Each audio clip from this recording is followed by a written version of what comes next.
Hello and welcome to Take the Lead Presents Virtual Happy Hour. We're glad you're here. I'm Gloria Felt, co-founder and president of Take the Lead. We host virtual happy hours on the second Wednesday of each month at 6:30 p.m. Eastern Time. We interview women who take the lead in their own lives and careers. So you have 1 hour once a month to boost your career. It's a quick, easy, and fun way to learn what other smart, interesting role model women are up to too. Please tweet your questions to @TakeLeadWomen or type them into the chat box. We want to hear from you and we'll get those questions answered. Take the Lead's mission is nothing less than leadership gender parity by 2025. Visit www.taketheleadwomen.com to find training programs for yourself and your organization. You can also find mentoring, coaching, role model events, and great content to help you on your journey. That's www.taketheleadwomen.com. Now, make yourself comfortable. Grab a cocktail, a mocktail, tea, coffee, glass of water, whatever you like, and sit back for an inspiring virtual happy hour.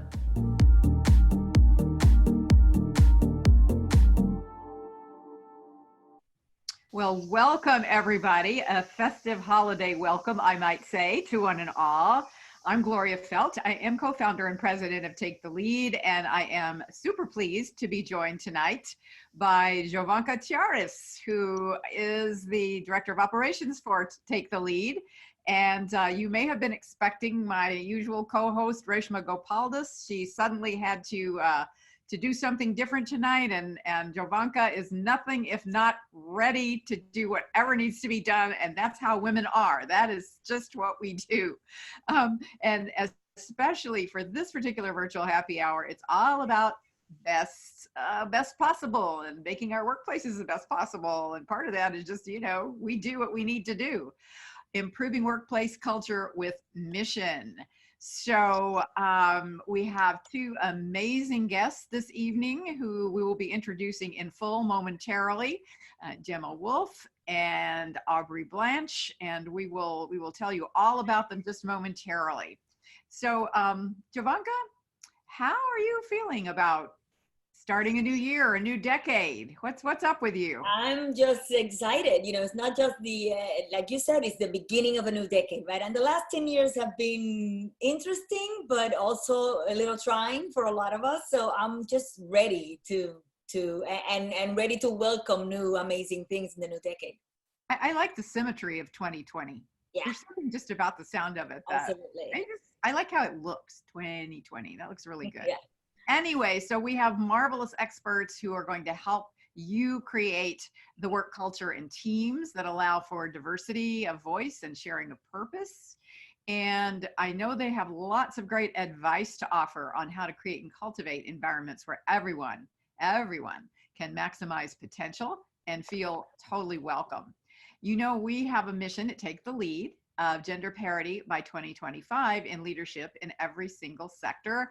And diversity and inclusion are implicit and explicit within our mission. All of us succeed or none of us succeed. So we're very committed to that, and we truly believe that. I want you to be sure, everybody who's joining us, be sure that you stay to the end of the conversation, because this evening we have some really great, very useful free resources for you that you'll be able to download. We have a collection of some of our best blog posts about this topic from Take the Lead. We have a PDF from Goldman Sachs, all in women in the VC ecosystem, and two things from Atlassian, State of Diversity Report, and a Balanced Teams Diversity Assessment Tool. So lots of great resources that we will be putting up at the end of this virtual happy hour that will help you on your journey. So let's get right to it. Jovanka? Hey, thank you. So hi everybody. Once again, I just wanted to take this opportunity to introduce our guests tonight. We have Aubrey Blanche. She's the Global Head of Diversity and Belonging at Atlassian and a startup investor and advisor. She is an advisor to a variety of groups seeking to build a more just world, including Alaria Research and Junco. Her work has been featured in Wired, Wall Street Journal, the Australian Financial Review, USA Today, First Round Review, and more. She also has previously academic affiliations with Stanford University and Northwestern University. Welcome, Aubrey. Thank you so much. I'm so excited to be here and excited for questions. Thank you. Glad to have you tonight. And we also have Gemma Wolf, head of Launch with GS, Goldman Sachs' $500 million commitment to investing businesses and investment managers with diverse management teams. Gemma has held several roles at Goldman Sachs, including leading strategy in a capital markets business and covering clients on a cross-asset trading desk. She serves on the board of directors at Hassan, if I'm pronouncing it correctly, the largest faith-based environmental organization in the American Jewish community. Welcome, Gemma. Thank you. Thanks for having me. Wonderful. So we want to make sure that people start tweeting their questions, or we already have a bunch already, which is great, but please tweet your questions to @TakeLeadWomen, or you can put them into the chat box and we'll make sure that they get answered. We want to take as many questions from you as we possibly can, although we have lots of questions to ask too. So here we go. So you want to take the first question, Jovanka? Sure, we always start with the first question for every single one of our guests. Now, the challenge is that we would like you to answer these questions in 2 minutes or less. All right. The question is, how did you get to be you? Perhaps Aubrey can start. Yeah. So I think probably really quickly, who am I? I think I'm a little bit of someone who's fundamentally just dissatisfied with the low standards that the world has for itself. And what I mean by that is, and I think I've always been that way, and I've just figured out how to do the work that aligned to that. So the story that I tell people really quickly is when I was about 6 years old, I read something in a book and I was very upset about it. Some kind of injustice, something was unfair. Who knows if it was someone got their apple taken away or we're talking about systemic oppression. And I ran into my dad and I said, "Dad, like this bad thing is happening in the world." And he looked at me and he said, "The world's not fair." And I got so angry and I stomped out of the room and he followed me. He said, "Why are you so mad?" And I said, "What a lazy thing to say." And that's kind of what I do all day, which is try to reimagine the standards that we have for ourselves and the way that the business leaders make choices and design their organizations. How I fell into this work was totally by accident. I ended up in tech because I needed a job. And I was living in the Bay Area and I was queer and Latina. And I just started asking questions about why the rhetoric of the industry wasn't matching up with the shockingly homogenous workforce. And all of a sudden someone said, "Well, do you want to fix it?" And so that I think is the other quality that I would give to everyone, which is when something is presented in front of you and it sounds exciting, say yes, even if you're not quite sure where it'll lead. I think we as women especially are taught that we have to plan and do that all of the time. And sometimes the universe hands us opportunities that are the right ones, even if we don't know exactly what step 2 or 3 is quite yet. Aubrey, I love that. Just say yes. That's the motto of my life. Just say yes. Yes. Right? All the fun things come in that way. That's right. And occasionally you make a mistake here and there, but that's okay. That's all right. Anyway, we want to hear from Gemma now. Yes, Gemma. How did you get to you? So much of what Aubrey said really resonates with me too. So exciting to hear about her path. I completely agree. So many of the roles that have led me to where I am today have been a result of me saying yes, even when a lot of people guided me to say no. So that really, really resonates with me. Another thing that really resonates with me is I fell into a job at Goldman Sachs, and I, as a sophomore in college, needed a paid job. And I went on the career site and I found what was available, and lo and behold, there was Goldman Sachs. But taking a couple steps back, I think a lot of what makes me who I am today has to do with my family and my background. So my dad is a serial entrepreneur. I was born in England. I grew up in the US. And I, really saw the ups and downs and the excitement and the challenges of entrepreneurship. And that really pushed me to try new things and see what's out there, to Aubrey's point, try and fix the problems that I came across. But at the same time, it also pushed me towards a very stable, paid job in finance. And so that's how I ended up at Goldman Sachs. I started at Goldman right out of undergrad at Stanford University. And again, similar to Aubrey, there's been opportunities that have come across my path, undefined roles, new business opportunities, and I've said yes. And the most exciting part for me was early last year when I teamed up with the Goldman Sachs Chief Strategy Officer, a woman named Stephanie Cohen, to really figure out how can we use the platform of Goldman Sachs to help narrow investing gaps. So incredibly excited to share more with this group. Well, let's just jump right into that, Gemma, because I think everybody would love to know more about Launch with Goldman Sachs as the initiative, and I hope everybody caught, you know, when Jovanka was describing your biography and she said $500 million. I don't know if everybody quite caught the magnitude of that and what that can do for women and people of color who are in growth-oriented businesses. That, I mean, you know, I mean, that's a huge, it's a huge. So tell us more about that and what you've done so far and what you've learned. Absolutely. So I know we have different people from different backgrounds tuning in. So I'll start with explaining what Launch with GS is, and then I'll share a little bit about where it originated and then what we've learned. So Launch with GS is Goldman Sachs's $500 million commitment to invest in businesses led by women, Black, Latinx entrepreneurs, any entrepreneur or company with a diverse management team. And we're also focused on investing in investment managers who are diverse, and we're building a community around this. In terms of where it originated and the why, a lot of this is response to the investing gaps that exist, particularly in the venture capital ecosystem. So just to throw out a few numbers that are shocking and upsetting, but the reality, last year, less than 3% of all venture capital dollars in the US went to all women founding teams. Less than 1% went to entrepreneurs of color. And then if you look at the intersectionality, only 0.3% went to Latinx female entrepreneurs, and 0.0006% went to Black female entrepreneurs, which basically rounds to zero. Those numbers make no sense. We live in a 50-50 world. I know personally multiple entrepreneurs building incredible businesses. And so there's a misallocation of capital. And then you couple that with there's a real business case for investing in diversity. I think we all are here because we agree with that.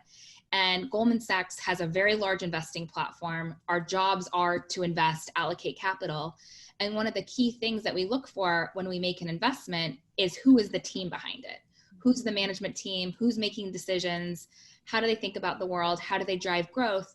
And we're constantly looking for diversity in all senses, whether that's gender, race, perspective, background. And it's all about having balanced teams, gender balanced teams, different ethnic backgrounds, racial backgrounds. So it's really a business imperative, and everything that we're doing is for profit returns focused. And then quickly, and I'm sure we can touch on this more later, but we announced the initiative in June 2018. So it's been about 18 months, and we've learned an incredible amount. We've connected with over 7,000 people globally from 55 different countries. We've invested a little over 150 million. So there's a real pipeline, there's lots of opportunities, there's a lot of work to be done. And one of the biggest takeaways is there's also a lot of other incredible organizations like Take the Lead who are doing really important work. And it's gonna take the whole community and a bunch of organizations working together. And so we're looking to do this with others. Goldman is not gonna solve this problem, but it's an important first step. Well, we love hearing that because, you know, Take the Lead would love to work with you. Yep. No question. Absolutely. And thank you for that. I'm going to actually circle back to some of the statistics that you mentioned just a few minutes ago, Gemma, but I wanted to give Aubrey an opportunity to answer a question that I have. Aubrey, I see in the 2018 Atlassian Diversity Report a couple of key findings that I want to mention here. 85% of those surveyed said that diversity and inclusion is important to employees, yet there is a 50% decrease in individual participation in diversity and inclusion commitments, and only 30% of underrepresented groups report a sense of belonging. Is this just, do we call it diversity fatigue, or have you found, what have you found to be successful in creating an inclusive culture? Yeah, absolutely. So the 2018 State of Diversity Report, for folks who haven't read it, you should. It's on Atlassian's website. But it was an internationally representative sample of folks in the tech industry, so across the US. And yes, I think you have hit the nail on the head. So it really is, we're living in what I call the Venn diagram of exhaustion of diversity fatigue. So, you know, let's say you're a detractor, you're really sick of hearing about it. Not that your opinion should be weighted heavily, but there we go. And then I think when you're an advocate, and in the tech industry, sort of, there was another wave starting in 2013 of pushing for what I don't actually call diversity. I think that normalizes the patriarchal white supremacy that's built into our business communities. I call it normalizing. I call it creating equity. I call it, right, normalizing, a Shonda Rhimes term.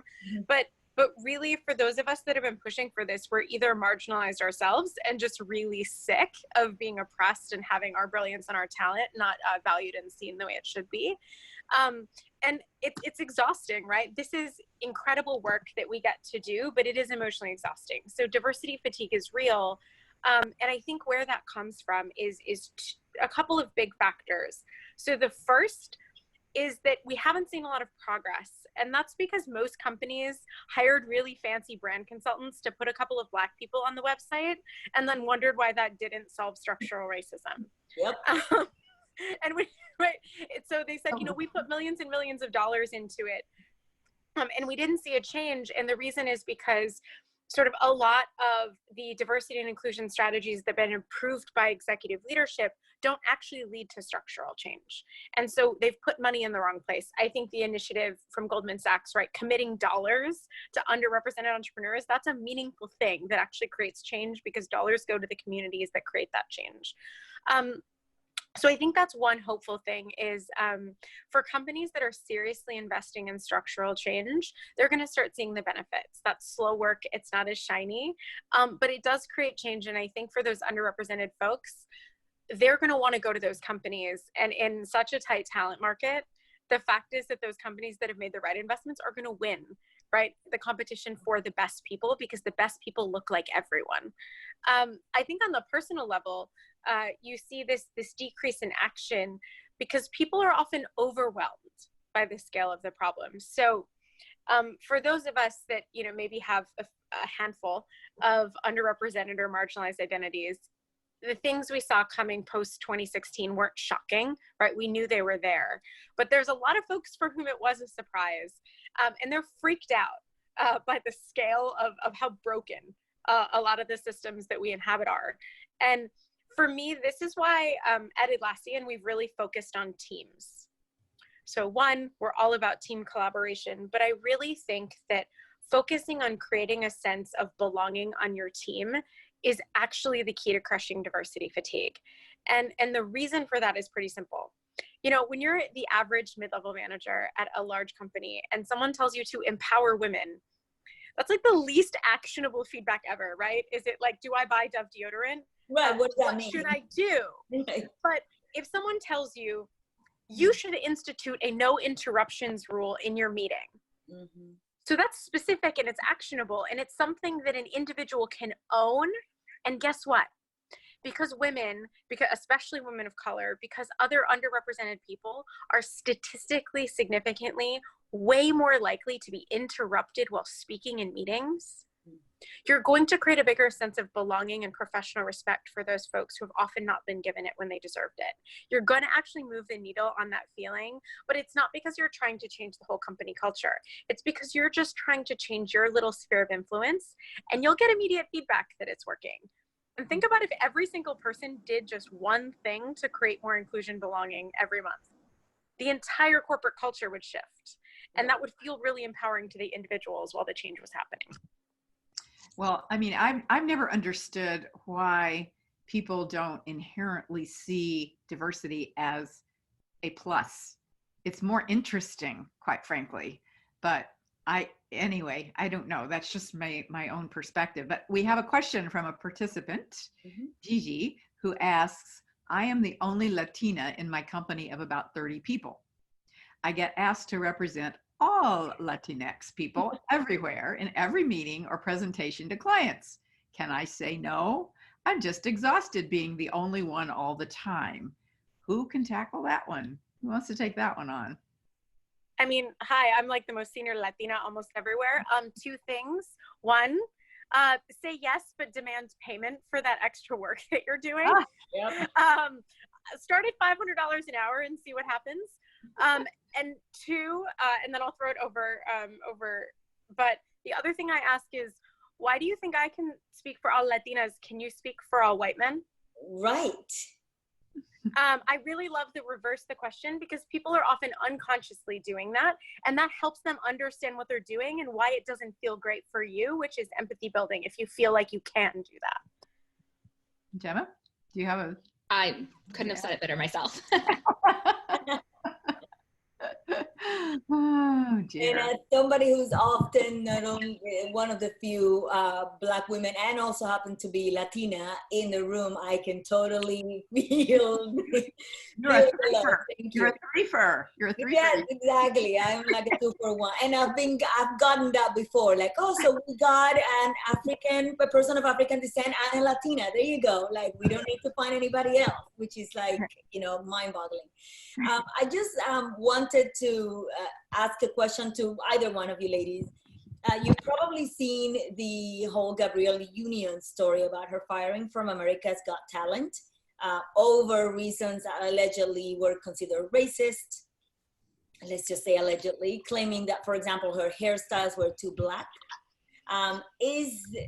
Do you think or see in your workplace and in the places where you commune, this type of discrimination still being very rampant, and what can be done to eradicate bias and discrimination at work, other than what we just mentioned?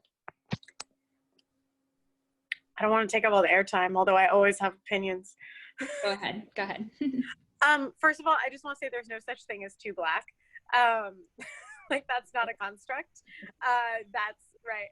But second, honestly, fire people who are making those decisions. I think that's like the obvious answer. I say I believe that Gabrielle was facing those things. We know that the entertainment industry puts people in power who don't behave appropriately. But I think there's also something really important for folks who wonder what they can do as allies to do, which is, if you're a member of a group and you see people in your group doing that things, never let it slide. Even if it's a tiny thing, because the fact is your morals and your ethics are the worst thing that you walk past and say nothing about when you have the capability. And I think if we all did that and really checked little things, big things wouldn't happen, because the people who are abusing would get the message the first time that it wasn't okay. Yeah, the other thing that I'd add is, it has to come from the top. So we do a lot of little things in our day-to-day, the way we treat our colleagues with respect, whether it's colleagues we've worked with for decades or whether it's new hires. I think treating everyone as an individual first and then thinking about it more broadly. I mean, there's a lot you can do in your day-to-day. And there's a reason that a lot of times it's called diversity and inclusion. It's not just diversity. That inclusion piece is equally as important. But then if you don't have the buy-in and the focus from your senior leadership, that accountability won't be there. And so I think that at an organization with 30 people, it's incredibly important to figure out who are the decision makers, who's setting the tone for the culture, and try and have a conversation around it and just say, how can I contribute? How can I help our team get to the right place? And those conversations aren't always accessible. And so I realize that might not always be available to you, but I think we need the whole ecosystem involved. We need every employee, regardless of what gender they are or what they look like or where they come from. It can't just be about women helping women, or Latinas helping Latinas, or, it has to be, we have to get the white men involved. To Aubrey's point, we have to give them specific tools for how they can help. I think if you just say you need to ensure a diverse and inclusive environment, you'll see a lot of, turning heads or who me, I'm not sure. But I think if you give people the specific tools, it'll make a big difference. I really, one of the things I wanted to ask you, Gemma, is about that, this example was a 30-person company, and having started out running a 30-person company or organization and then ending up with one that had thousands of people in it, the difference in how you shift culture or how quickly you can shift culture in a small company versus a large one, and you're in one of the largest financial institutions in the world. Do you have any particular insights into how to make a culture shift in a company the size of Goldman, for example? Yeah, I mean, it's a really good point, because I think it just gets harder and harder if you don't focus on it from day one. So for small companies who are starting out, as you build your teams, you have to be thinking about diversity from the very beginning, because if you don't do that, it's just going to become that much harder to recruit and retain and promote people from within. I think with an organization with over 35,000 people all over the world, we're celebrating our 150th this year. We really have to think hard about how are we creating the right environment to position our business for the next 150 years. And our CEO's really focused on it. Senior leadership's really focused on it. They're doing a lot of work around hiring, retention, promoting. And there's been a lot of really exciting things that Goldman has done actually this year. So one of them is we actually just increased our global family leave policy to 20 weeks, regardless of gender and whether you're the birth mother or not. And so I think that's a significant change that'll encourage both women and men to take time off, focus on families. It's really showing that Goldman believes in the longevity of a career. And now it'll be the cultural shift to make sure people take the time, but the fact that that benefit is there is significant. And then we also are rolling out a gender pronouns initiative globally across Goldman Sachs, which is incredibly exciting to see.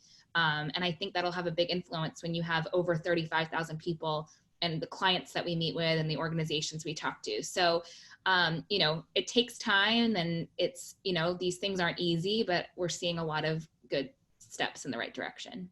Oh, thank you. I'm noticing that people are chatting in questions, and Jovanka, I'm going to count on you to look at those, because I can't do that. So absolutely. I'm doing my best to kind of see the ones that are tweeted in here, but sure. I guess we can ask one of the questions from the audience, and then maybe, because I'm cognizant also of the fact that we're at halfway through. Yeah, but go ahead. Let's take one of those. So I have a question here.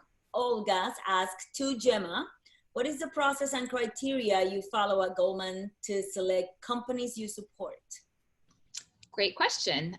So there is information online. If you go to our website, it's www.gs.com/launch-with-GS. Hopefully we can share it in the chat or after this. If you go to join our community, in the bottom, there's an opportunity for entrepreneurs, investors, and community members to send in your information. If you mention actually that you attended this Take the Lead session, we'll make sure to keep a special eye out for it. We look at all opportunities, whether it means that we can ultimately invest, whether it means there's other ways to work together, or if it's not a fit, we'll definitely be in touch.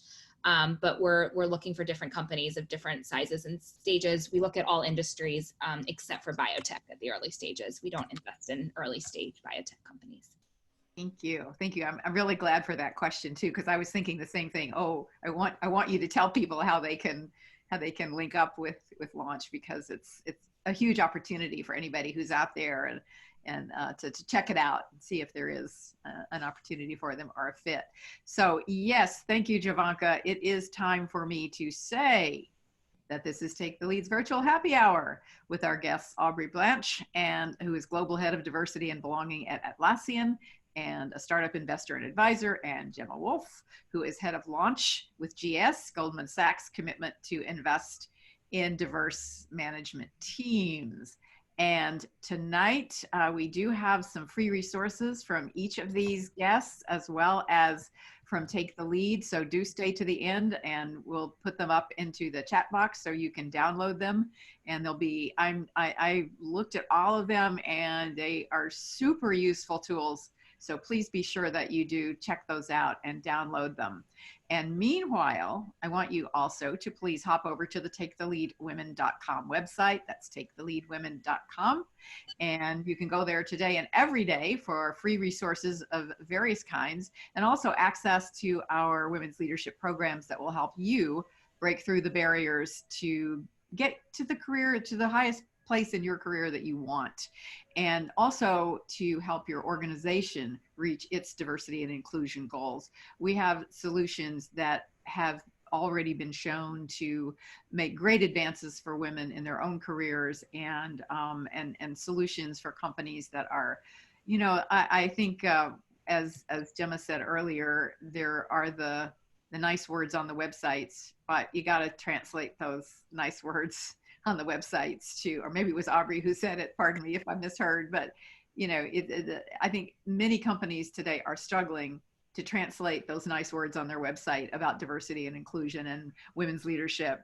And by the way, I never use the word empowerment, because I believe women have the power.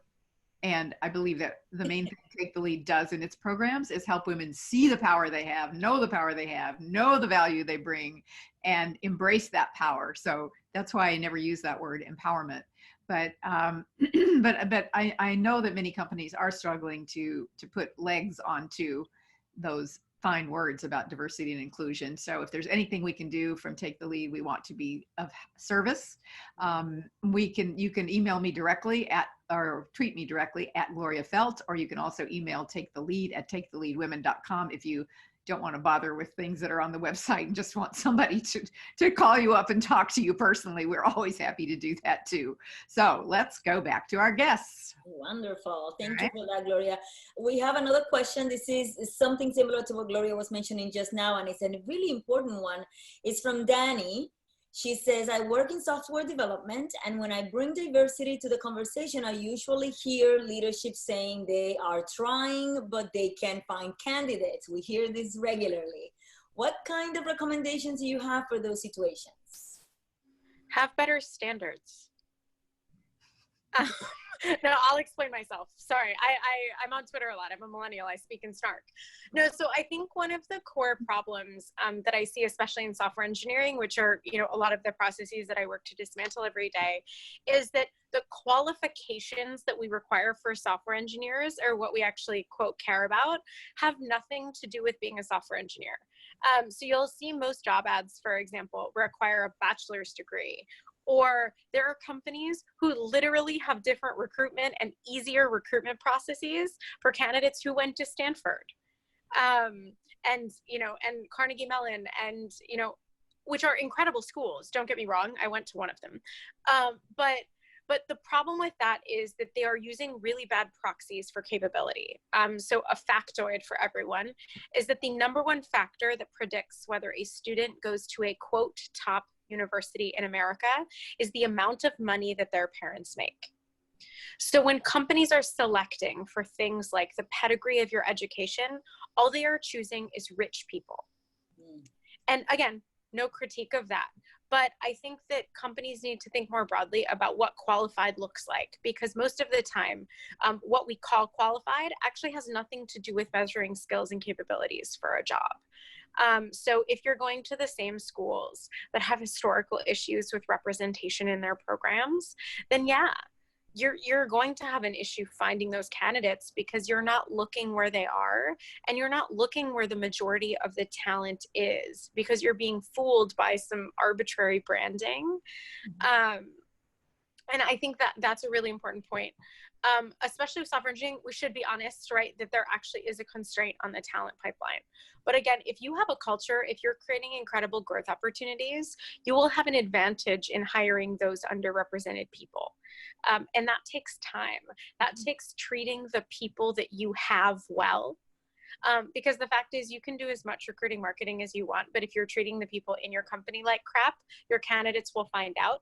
underrepresented people check the Whisper Network, and we do reference checks on you because we want to be careful about where we end up.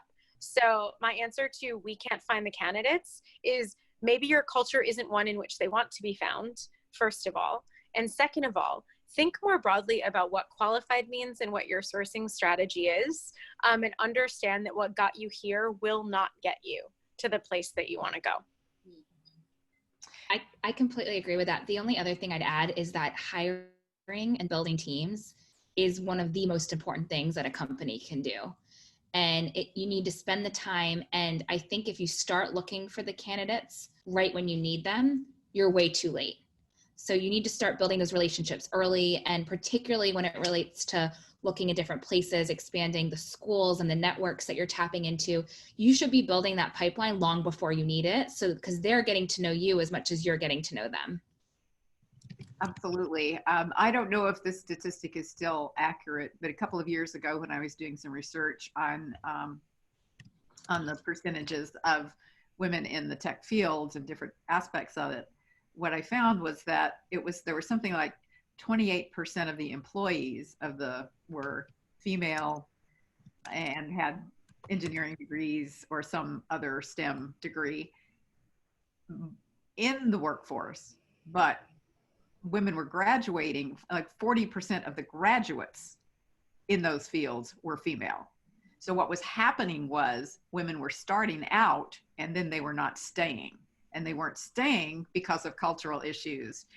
They didn't like the culture that they were in. And so one thing I would like to add to this mix of solutions is if you don't see people who look like you in the leadership of the company, you're less likely to stay. And the culture is less likely to be welcoming or feel welcoming to you. So I just throw that in as a little addition. Sorry, I'm supposed to be asking you the questions, but I can't resist having an opinion now and then. But it was a great addition. Thank you. So we have another question from Alexis. She wants to know, I keep hearing that more women entrepreneurs are getting funding these days, reading about all of this. But I have an idea for a startup and I've been turned down twice in funder meetings. What suggestions do you have for me, Gemma? Yeah, happy to take it. So I think one, congratulations on starting your business. I think that in itself is a big step. I think secondly, hopefully you check us out on our website, see if there's any tools there that might be helpful, because every business and every entrepreneur is unique and different. I think if you ask any entrepreneur, regardless man, woman, any kind of background, the fundraising process is hard. It's long, it takes time. I'd say a couple things. One is try to talk to as many entrepreneurs as you can who have done what you're doing right now. If they're one stage ahead of you, if they maybe are at the same stage as you, and there's a lot of resources out there that you can look at and we can follow up, and I'm sure Gloria has several too. I think the second thing is it takes time, and similar to the recruiting aspect, actually, you need to get to know investors early. And so as much as it is going and pitching in front of a room of investors, mostly they won't say yes in that first meeting anyway. And so you would benefit from getting to know the investors, understanding their backgrounds. What do they look for in investment? How do they think about their profile? What are they looking for? And that also takes time. So I'd also just end by saying, keep your head up and keep going. You hear the best success stories of entrepreneurs who ultimately get funding, and it takes many no's before they get to the yes. And it's also about finding the best investor for you. So that won't be any investor. Anything to add, Aubrey? Yeah, I would say, remember that you only ever see people's yeses. You never see people's resumes of failures. The one story I'll give on a personal note is, so my first job in tech was at a company that was pretty competitive to get hired at, which I did not know at the time. I got one job offer and I sent out 127 job applications. I only got 7 callbacks of that 127. I got 3 on-site interviews and I got 1 job offer, a single one. And that's the only thing that people see. They didn't see all of that rejection. And so I would just offer that to you, that every person that you see that's been successful has had way, way, way more no's than yeses. I also have to say, I want to plug today, we publicly launched at Fortune Most Powerful Women Next Gen Operator Collective, which is an innovative new venture fund where the majority of the LPs are women. So if you're in B2B SaaS, please get at me on Twitter. We'd love to talk to you. All right. Wonderful, and congrats. That's great. Thank you. Yeah, super excited. Have to give a shout out to Malin Yen, who's our managing partner and whose vision really put this together, really thinking about how to diversify who's writing checks in venture capital, and also really leaning on the incredible success and expertise of operators and not just professional investors. I can't resist recommending a friend's book as well, who is someone who gives, like, I don't know, thousands perhaps of ways of getting money that may not be the traditional way. And that is Natalie Molina Nino's book, Leapfrog. Love it. And Jovanka, you're familiar with it too, I know. I'm actually featured in the book, so. I'm the cover girl, so. Yeah, exactly. Yeah. So I you know, there are many different ways. If you are passionate about what you're doing and you have an idea that you really think the world needs, don't ever give up. Just don't ever give up. It will happen. But I do wonder if either of you can offer any advice on just, I mean, simply how do you handle rejection? What might help people? Because it is, I mean, rejection is a real thing. It is very tough to deal with. What's your method? I think really quickly on the investor entrepreneur side, there are 100 reasons why an investor might be saying no that have nothing to do with you as an individual, your company. They might have just invested in a competitor. They might not really look at your space. They might have just done their final investments of the year. Like, so much of it can be reasons that are completely outside of your control, and you may never hear those reasons. So don't ever let a rejection phase you in any way with your confidence, your motivation, what you're building, because there's so many reasons. And I think the other thing is it's totally fair to ask for feedback, and everyone should be giving that to you. You know, what should I be working on? What would you like to see if I were to come back and have this conversation? And that's one thing that we're really focused on, is making sure that we're giving at least a couple points of feedback. I'm just going to plug in my computer quickly before I die. So handing it over to Aubrey. All right. Awesome. All right. How do I deal with rejection with cheese? No, that's actually not a joke. Like, comfort yourself. But no, the real tip I have is with my squad. So there was something I saw, it was probably a meme on Instagram, but it was like, behind every successful woman is like at least 17 hype squads in her SMS. Mm-hmm. And like, that is not a joke. I have like my humans like in my corner on my phone, because we're all like kind of global and travel a lot, so I don't always get to see them face to face, but they know, like, they're the first people that when like I've crushed something, I'm like, hey, look at this thing I did. They're the first people to hype me up, and I do the same thing back. And when I'm, you know, going through and I've gotten 17 no's in a row, they're the ones who are like, what's for you is going to come for you. Like, that wasn't yours anyway. You're amazing. It's arbitrary why they said no. Shit just happens. And so I think cultivating even one or two people, I'm an extrovert and I need to collect a lot of humans for that.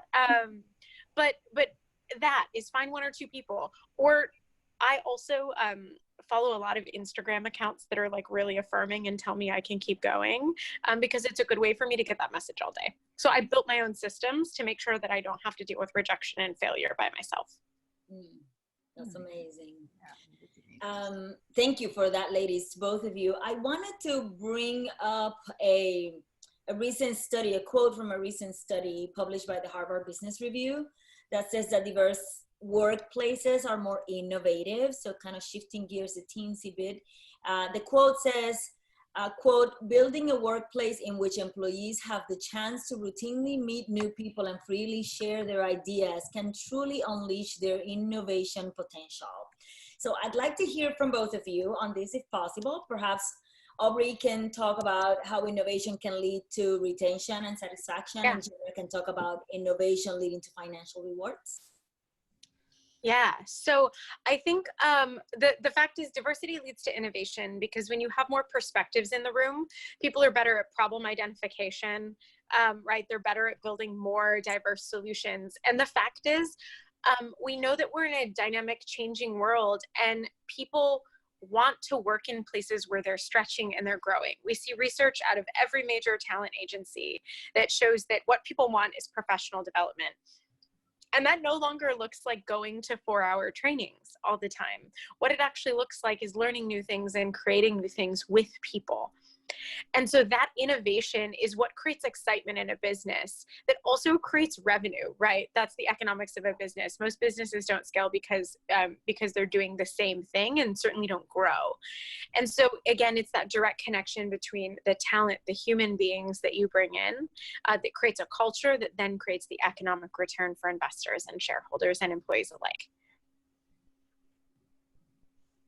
Great. And then, yeah, happy to add a little bit, but there's so much data out there that shows that diverse teams build better businesses, drive returns. We actually recently put out a report that Gloria referenced earlier called All In: Women in the VC Ecosystem, that actually showed that female-founded companies exit faster than other companies, which actually shows that as an investor, you're more likely to see a return on your investment sooner with that kind of diversity. The other thing is there's been a lot of companies in the news lately. There's a lot of different discussion out there, and you can see where companies sometimes make mistakes because they don't have enough diversity around the table. Mm-hmm. And so if you flip that on its head and you think about innovation, think about all the things that are being missed if you have a room full of people who all look the same, sound the same, think about things the same way, making decisions. You're missing out on opportunities, you're missing out on innovation. And it's not just about having diversity around the table, it's making sure that people's ideas are heard and explored and that they have an avenue to pursue them. Wonderful. So thinking about the fact that we are entering a new decade, excuse me, we're entering a new decade, and I'd like to give you each an opportunity to look ahead and think about what do you see in the future in regard to developing more welcoming cultures in organizations, more fair and balanced investment landscape.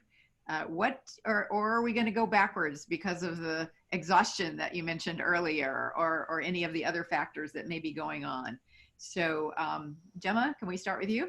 Yeah, I'm incredibly optimistic. So I'm actually tuned in right now from the Fortune Most Powerful Women Next Gen conference. So I popped up to my hotel room so that we could have this conversation. And I'm so inspired by all the women here. There are movers and shakers across every industry, whether it's leadership at places like Uber. Amazing to hear from women like Malin Yen, who are changing the universe for B2B software. There's so much energy. There's so many ideas. There are founders, there are lawyers. And so I think that not only do we have the power and the energy, but I do think that we're in the middle of this shift where people are waking up to the fact that, you know, women aren't just a side project or, you know, an afterthought. We're core to what the world is going to look like, and we're core to that change. And I have to go back to what I say earlier, but it's just incredibly important to include the men. So our sponsors and our colleagues, and we need them. And we're starting to see that happen more and more. I think we still have a long way to go. So for example, in looking at the female founder data, last year, the amount of funding that went to all women founding teams in the US was 2.2%. Recent data that came out earlier this week is 2.8%. And so you saw some people celebrating an improvement. Yes, that's progress, but we have so far to go. So I think it's going to take a lot more people continuing to work towards this change, but I'm incredibly optimistic. What about you? Yeah, I totally agree. So I'm optimistic, but I'm also realistic, which I think is the line you have to thread when doing this work. I think I think that the future is bright. I think that there are a lot of folks who now understand the scope of the systemic problem given what we're seeing in the world today. And what I'm really excited for is is for people to realize that their participation in building more equitable and innovative and happy and, you know, lucrative workplaces is a choice. And you only have one. Acting in terms of equity creates more fairness. Doing nothing, you know, sides with the past and with a lack of innovation and with, frankly, a lot of sexism and racism and ableism, et cetera. I have a secret wish. So we talk a lot about how companies have a fiduciary duty to their shareholders, right? To make money. And the data's there. That, you know, diversity and inclusion, or balanced teams, as I call them, right, are key to unlocking innovation and revenue potential. I honestly want to see some shareholder lawsuits about failure in these areas. So that's my dare to everyone listening on the call, is that if you are important enough to round up enough shareholders, sue the companies you have stock in for failure on this. Because we can all have different motivations, but the fact is we all win when everyone has the correct seat at the table. Love that activism, you know, this is great. So as we start to wind down, we always like to make sure that we're giving people who participate in our virtual happy hours some concrete tools or tips that you might have to take away. And we've mentioned the things that they'll be able to download from your companies, but I just wonder for yourself, what's one big takeaway you would like to leave with our audience tonight? Aubrey? Yeah, so I would say in the morning, every morning, say to yourself, I am amazing, I can do this, and I have the help I need. And the reason I think is because our words are incredibly powerful and create our realities. And the more that you say that to yourself, the more that will be true for you. And I know that's true for you. If you're not sure, tweet at me, I will remind you. But you can do that for yourself, and I hope you do, because you deserve it. Beautiful. Gemma? And I would say trust your gut. So I think that mentors and sponsors are incredibly important. And I'm a big fan of going out and getting a lot of different advice and opinions anytime I make a decision with my team or with my own career. But at the end of the day, you know you better than anyone knows you, and no one can put a label on you. And so when it comes to making a decision, trust that gut instinct and trust that feeling, and use that as your number one guide. Great. So just each of you real quick, what do you want people to know about how they can find you, either at your company or find your company or find you on social media, if you're a social media junkie like I am, or what would you like people to know about how to be in touch with you if they wish to do that? So I can start quickly. Our website, best place to go for information and to enter our Launch with GS ecosystem. So we send around regular updates. We occasionally host events. So include as much as you can about your interest, your company, and you'll enter our database and be on our radar. So again, it's gs.com/launchwithgs. And then I am like Aubrey, I'm incredibly new to Twitter, but I'm on Twitter. So it's just @GemmaWolf. Would love any followers, and hopefully there'll be more to come, as I just got on Twitter a few months ago. Oh, okay. Very good. We'll follow you for sure. All right, Aubrey. Awesome. Yeah. So if people want to hear my random shouting into the abyss, you can get me on Twitter at Aubrey Blanche. Or if you want to talk to me about the work I do is the math path to help people design and scale equitable organizations, products, and networks. You can get me at hello@aubreyblanche.com. My website is just my name, which is a little funny, so you can Google it and find it pretty easily. But yeah, definitely get in touch if I can help in any way. And I also just followed you on Twitter. I have to say, I'm very excited about it. Thank you. First follower. Great. This is wonderful. You'll get a mouthful tonight. Yes, right. This is great. Okay. Last question. What's your go-to song or quote that keeps you all pumped up when you need it? Ooh. So right now, mine is Lizzo's "Like a Girl." Yeah, right. Like I have a Lizzo playlist, so it's like all my favorite Hamilton and Lizzo, which apparently was the thing I listened to most this year. So like Rise Up on Immigrants and like Women of Color, like Own Our Power. Rise Up on Immigrants. I love that one. Love it. What? I'm big into music. I have a different soundtrack for every moment of the day or every kind of mindset I'm trying to get into. My favorite band is called The Naked and Famous, and there's nothing that can get me better in the zone than listening to them. All right. Good to know. Check that one out. That sounds amazing. So to everybody that's listening, I just wanted to make sure that I will be posting all the freebies that Gloria mentioned at the beginning of the broadcast on the chat box and momentarily, and we will also send them to you on the recording tomorrow afternoon. Thank you. Thank you very much, Jovanka. And thank you again, Jovanka, for jumping right in and doing it so beautifully. So this is great. This has worked out great. So thank you very much, Gemma Wolf. Thank you very much, Aubrey Blanche. You two have been just using lots of great advice and material. You're now an integral part of Take the Leads Network. So that's just the way it works. That's the way it goes. Amazing.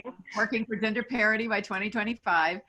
Again, everybody, our website is taketheleadwomen.com. On social media, we are Take the Lead Women on Facebook and LinkedIn. On Twitter and Instagram, we are at Take Lead Women because you don't have enough letters to do the whole thing. And I am at Gloria Felt everywhere. We all want to hear from you. We want to know how you may have used some of the advice that you got tonight and some of the materials that you got. And please share this with all of your friends and colleagues on social media and everywhere. I think that's it. I just thank you, everybody. This has been a most fantastic virtual happy hour.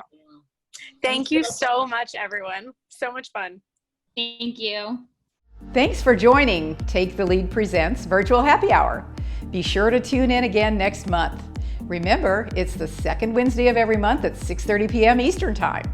1 hour, once a month, to boost your career. Until then, power to you.